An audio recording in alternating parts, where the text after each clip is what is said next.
Bismillahirrahmanirrahim.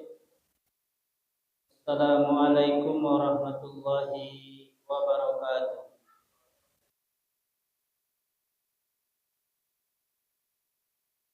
Alhamdulillahilladzi arsala rasulahu bil huda wa dinil haqq liyuzhirahu 'ala dini kullihi wa kafaa billahi shahida. Asyhadu an la ilaha illallah wa asyhadu anna Muhammadan abduhu wa rasuluhu la nabiyya ba'da. Allahumma salli wa sallim ala Muhammad wa ala alihi wa ashabihi wa mawala. La haula wa la quwwata illa billahil aliyyil azim. Wa qala Allah ta'ala fil Qur'anil Karim, a'udzu billahi minasy syaithanir rajim. Bismillahirrahmanirrahim. Wa nunazzilu minal Qur'ani ma huwa shifaa'un wa rahmatul lil mu'minina wa la yaziduz zalimina illa khasara. Shadaqallahul azim. Bapak Ibu yang dirahmati Allah, dan bosan-bosannya kita selalu mengucapkan rasa puja dan puji syukur kita kehadiran Allah Subhanahu wa taala. Pada malam hari ini Allah masih memberikan kita nikmat kehidupan, nikmat kesehatan, kesempatan. Dan yang paling besar adalah nikmat iman dan Islam yang sampai hari ini kita rasakan, yang kita dapat hadir di masjid yang kita cintai. Salawat dan salam mudah-mudahan selalu Allah limpahkan curahan rahmat dan kasih sayangnya kehadiran penghulu alam Nabi kita Muhammad sallallahu alaihi wasallam. Bapak Ibu yang dirahmati Allah Subhanahu wa taala, ada seorang ibu yang tidak saya sebutkan namanya, ini rahasia khusus kepada ibu-ibu. Saya tidak sebutkan lagi nama ataupun keluarganya, tapi ini kejadian yang fakta dan nyata. Ibu ini, Bapak Ibu, memiliki satu penyakit yang barangkali ini merupakan satu teguran dari Allah Subhanahu wa taala. Kenapa? Karena keluarga ini dulu Bapak Ibu, dengan pengakuan beliau, mereka itu adalah orang yang selalu taat kepada Allah Subhanahu wa taala. Baca Al-Qur'an rajin, salat fardu rajin, infak sedekah rajin, salat sunat tahajud rajin. Tapi ada masa-masanya beliau lalai dengan apa yang sudah dia perbuat. Maka Allah ingin memberikan semacam teguran. Dan Allah Subhanahu wa taala, ibu-ibu, yang dijelaskan oleh Allah dalam Al-Qur'an itu sebagai pelajaran untuk kita, mau'izah, agar kita jangan sekali-kali lupa. Kalau lupa kita kepada Allah, ibu bapak, Allah akan lupa kepada kita. Tapi ini karena kasih dan sayang Allah Subhanahu wa taala, satu keluarga ini, ibu ini diberikanlah satu penyakit. Yang penyakit itu namanya penyakit yang sangat ditakuti oleh kita semua manusia. Namanya penyakit kanker. Bukan kantong kering. Ini kanker. Ibu ini Pak, Bu, kankernya ini maaf kanker payudara. Berobat ke dokter ini sudah, dokter itu sudah, obat ini, obat itu sudah, cari dokter yang hebat sudah, sampai-sampai disarankan oleh seseorang, pergilah ke rumah sakit di luar negeri itu. Nah di situ. Tapi apa yang terjadi ibu bapak ketika ibu ini membawa suaminya, dilihatnya lah diagnosa. Kalau orang kedokteran itu kan dilihat dulu ya, diagnosa kan. Nah ternyata ibu ini bapak, menurut keyakinan dokter ini tidak ada harapan untuk hidup. Maka biasanya saya sering juga dengar, dapat informasi dari teman-teman, kalau sudah penyakit seperti itu, suaminya itu dipanggil. Saya pernah juga itu ibu bapak di Lingkar Timur itu. Panggil, tanda tangan, siap menerima yang akan terjadi Pak, siap. Karena tanda tangan. Nah tetapi yang ibu ini, suaminya itu dipanggil di ruang dokter, dia bisikkanlah, dia sampaikanlah kepada suami ibu tadi, bapak, kalau melihat kondisi penyakit istri bapak, tidak beberapa hari lagi dia akan meninggal atau wafat. Bawa balik aja lah. Atau cari dokter yang lebih hebat lagi.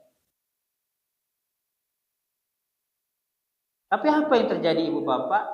Suaminya tidak mau menyebutkan kepada istri tersebut. Kalau dikasih tahu, stop. Jadi kata suaminya, istriku, bagaimana kalau kita cari saja dokter yang lebih bagus lagi. Pergilah, terbanglah ke suatu negara. Apa hasilnya? Sama Pak. Hasilnya sama, disuruh pulang saja. Ini melihat hasil seperti ini, istri bapak tidak akan lama itu. Ternyata ibu bapak yang dirahmati Allah Subhanahu wa taala, memang penyakit kanker ibu ini ya, memang luar biasa. Sudah busuk. Sudah punya bintik-bintik hitam.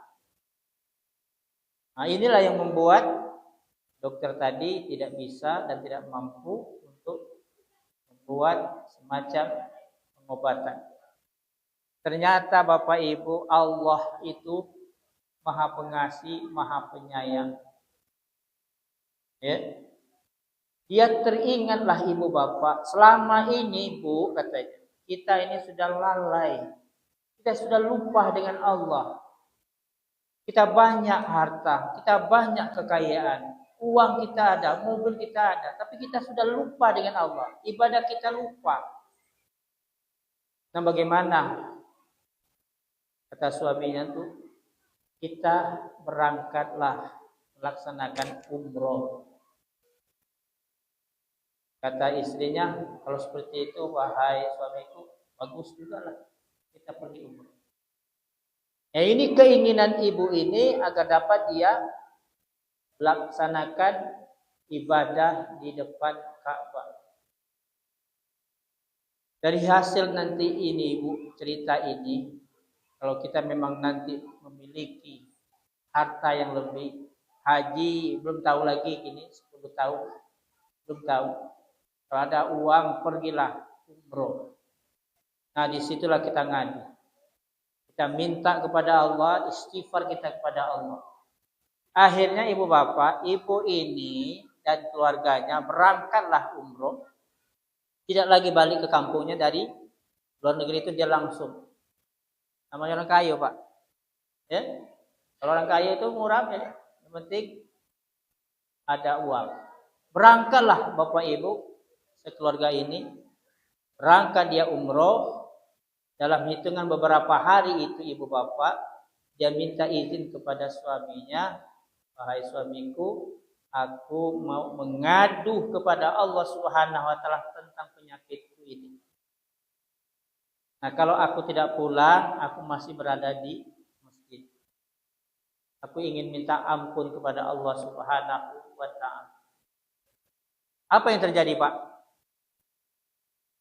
Ya, laksanakanlah ibadah tersebut sampai meneteskan air mata di depan Ka'bah itu. Mengadulah kepada Allah. Allah ini maha kuasa, Pak. Diberikanlah jalan keluar. Adalah orang melihat ibu ini. Kenapa, Bu? Ibu nangis. Saya tengok ibu nangis jadi-jadinya. Ya ceritakanlah, Bu. Penyakit yang namanya kanker sudah busuk itu yang tidak ada harapan untuk hidup. Lalu dia sampaikan kepada itu. Dia bilang, saya ini punya penyakit, Pak. Penyakit ini menurut dokter itu tidak akan sembuh dan hitungan waktu tidak akan meninggalkan dunia ini. Jadi tidak tahu, Pak, siapa yang datang ini tidak tahu. Nah, coba ibu temui itu, syekh itu katanya. Nah, dicari inilah, ketemu, Pak. Kemudian dia ceritakan lagi kejadian tadi. Dikasih tahulah oleh syekh tadi, ibu, coba ibu sholat 2 rakaat menghadap Allah Subhanahu wa taala di kota suci Mekah itu, di depan Ka'bah itu, istighfar ibu, minta ampun ibu sejadi-jadinya. Selesai itu, ibu ambil air wudu, ibu ambil air zam-zam, sudah tuh dengan baca niat, ya. Jadi kalau kita minum air zam-zam itu kan ada niatnya, Bu, ya. Allahumma inni a'udzubika, apa ya? Allahumma inni, aduh saya lupa pula. Apa namanya, Bu? Itu doa, saya lupa itu doa itu. Pokoknya ada itu doa itu. Yang ujungnya itu ada syifa. Nah, artinya itu adalah obat. Jadi dia minumlah, Pak, air zam-zam itu dengan niat. Ya. Dengan niat sampaikanlah apa yang engkau inginkan kepada Allah. Selesai itu, kata tadi orang, ambil air zam-zam tadi itu, percikkan ke penyakit engkau atau dibasuh. Nah, inilah Bapak Ibu kejadian yang luar biasa ini. Kalau Allah sudah berkehendak terhadap segala sesuatu, fa iza arada syai'an ayyaqula lahu kun fayakun. Dengan apa yang ibu usahakan tadi, dia minum air zam-zam tadi, kemudian dia percikkan air tadi ke tubuhnya itu. Mukjizat Al-Quran tadi, mukjizat kebesaran Allah, air zam-zam tadi, ibu bapak, itu dia merasakan aneh. Kenapa? Badan saya ini kok enak nian? Ya. Kemudian diperiksanya, Bu, Pak. Ya, periksanya dibuka lah. Yang bintik-bintik hitam tadi, ibu bapak, tidak ada lagi. Kemudian yang penyakit yang sudah membusuk itu lama-lama airnya hilang sendiri. Terkejutlah beliau, Pak. Tidak percaya karena dia bawa saudaranya. Coba lihat. Ada enggak bintik-bintik hitam yang ada di dalam tubuhku ini? Ya, lihatnya lah. Dia bawa saudaranya perempuan juga. Tidak ada. Diperhatikannya lagi, memang tidak ada. Langsung ibu bapak, ibu ini sujud syukur kepada Allah Subhanahu wa taala. Dia langsung pergi ke hotel. Dia temuilah suaminya tersebut. Dikabarkanlah pada suaminya, ternyata ibu bapak, dia sampaikan kepada suaminya, wahai suamiku, alhamdulillah syukur, aku sudah sehat. Nah, lihatlah, tidak ada lagi bintik-bintik hitam, tidak ada penyakit lagi, hilang semua. Menangis, Pak, suaminya tadi. Akhirnya dia ngomonglah kepada istrinya, wahai istriku, kemarin kita berobat, yang dokter kemarin itu kita berobat itu, itu mereka semua memvonis bahwa ibu tidak bakalan lama hidup, tidak bakalan lama, hitungan hari ataupun hitungan bulan lah. Tapi inilah keajaiban yang diberikan oleh Allah Subhanahu wa taala. Akhirnya dia pulanglah, selesai umroh tadi dia pulang ke tempat dokter tadi. Dia sampaikanlah penyakit yang dia alami itu, wahai dokter, inilah penyakit aku, alhamdulillah tidak ada lagi. Tercengang-cengang ibu bapak dokter tadi. Kok bisa seperti ini, Bu? Nah, inilah keajaiban Allah Subhanahu wa taala. Aku berangkat, kami sekeluarga berangkat ke tanah suci Mekah untuk umroh. Disitulah kami mengadu. Apa yang bisa diambil pelajaran dari kisah ini, Ibu Bapak? Satu, jangan sekali-kali menentukan tentang kematian. Kalau kode etiknya itu biasanya ada itu. Ya, paling-paling kalau kode etiknya seorang dokter itu ya silakan saja Bapak Ibu pulang aja. Jangan disebutkan tidak lama lagi mati. Itu kalau disebutkan seperti itu, Bu, takut gitu, Bu. Tapi kalau orang yang beriman kepada Allah, emangnya ibu, bapak bisa menentukan kita mati ini. Nah, ini yang pertama. Yang kedua, ibu bapak yang dirahmati Allah Subhanahu wa taala. Allah sudah katakan di dalam Al-Qur'an itu memang sebenarnya mukjizat dan sebagai rahmat ataupun obat untuk umat muslim yang beriman kepada Allah. Maka dengan ini ibu bapak yakinlah kita dengan Al-Quran. Bukan 100% lagi, tidak terhitung persennya itu. Ini yang diberikan oleh Allah kepada Rasulullah dan kepada kita umat Islam. Yang ketika Rasulullah SAW mau menghadap Allah wafat, dia berpesan kepada sahabatnya dan kepada umatnya. Kalau aku nanti tidak ada lagi di atas dunia ini, aku cuma tinggalkan 2 wasiat. Satu wasiat yang diam dan satu yang bicara. Yang diam itu adalah kematian. Ambillah pelajaran dari kematian. Yang 2 itu adalah Al-Quran dan Sunnah. Ambillah Al-Quran dan Sunnah itu sebagai pedoman hidup kita. Maka inilah ibu bapak pegangan kita untuk keselamatan dunia akhirat. Maka Allah katakan kembali di dalam Al-Quran, kenapa kita ini tidak mau mentadabburkan Al-Quran? Kenapa? Karena rahasia-rahasia di dalam Al-Quran ini ibu bapak luar biasa. Jadi kejadian-kejadian yang sudah ditetapkan oleh Allah di dalam Al-Quran ini sudah dijelaskan. Dari umat terdahulu bahkan nanti. Perjanjian kita pada Allah. Akhir hidup kita nantinya ditentukan yang sudah disyariatkan oleh Allah Subhanahu wa taala. Untuk itu mari Bapak Ibu, sebagai orang yang diberikan oleh Allah kesempatan hidup ini, kita ikutilah. Jangan sekali-kali kita lupa kepada Allah. Kalau kita lupa kepada Allah, Allah akan lupa. Allah akan tegur kita. Nah, jadikanlah Al-Quran ini sebagai pedoman hidup untuk menyelamatkan kita dunia akhirat. Mudah-mudahan ibu bapak mutiara Ramadan yang sangat sederhana ini menjadi mauizah bagi kita, pelajaran bagi kita. Semua kita pasti akan diuji oleh Allah Subhanahu wa taala. Tapi itu adalah salah satu penyebab barangkali kita sudah lalai atau lupa kepada Allah dengan kewajibannya.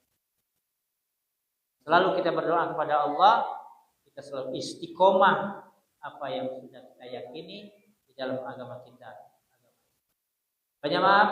Billahi taufiq wal hidayah wal inayah. Wassalamualaikum warahmatullahi wabarakatuh.